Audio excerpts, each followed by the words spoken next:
Today's top 3 headlines.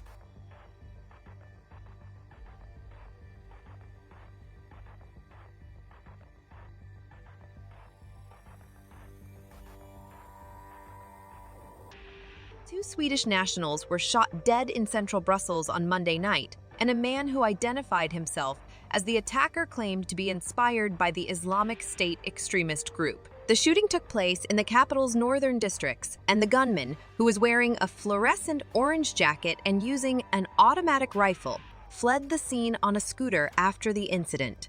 The suspect remains at large, and the Belgian capital's prosecutor's office has launched an investigation. The threat level in the Belgian capital was raised to level 4, and in the rest of the country to level 3. The Swedish national football team was in the middle of a match against Belgium at King Baudouin Stadium, about 5 km away, but the match was abandoned at halftime and the crowd was instructed to stay inside the stadium. The highest priority for the authorities was to get more than 35,000 football fans attending the Belgium-Sweden football match safely out of the stadium. The evacuation eventually began just before midnight. The French President Emmanuel Macron said Europe had been shaken by the Islamist attack. That US President Joe Biden will visit Israel on Wednesday in a show of support after more than 1,400 people were killed by Hamas gunmen last weekend. Top US diplomat Antony Blinken made the announcement after late-night talks in Tel Aviv.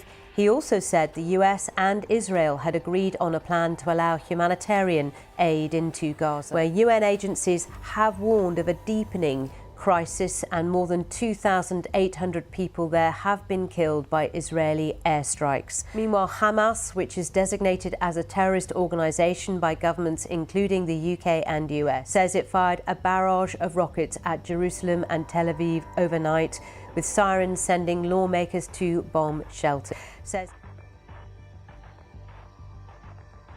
Ione Belarra, the acting minister for social rights in Spain, has accused Israel of carrying out what she described as a planned genocide in Gaza following a significant number of Palestinian casualties, including many children, during Israel's bombardment of the region.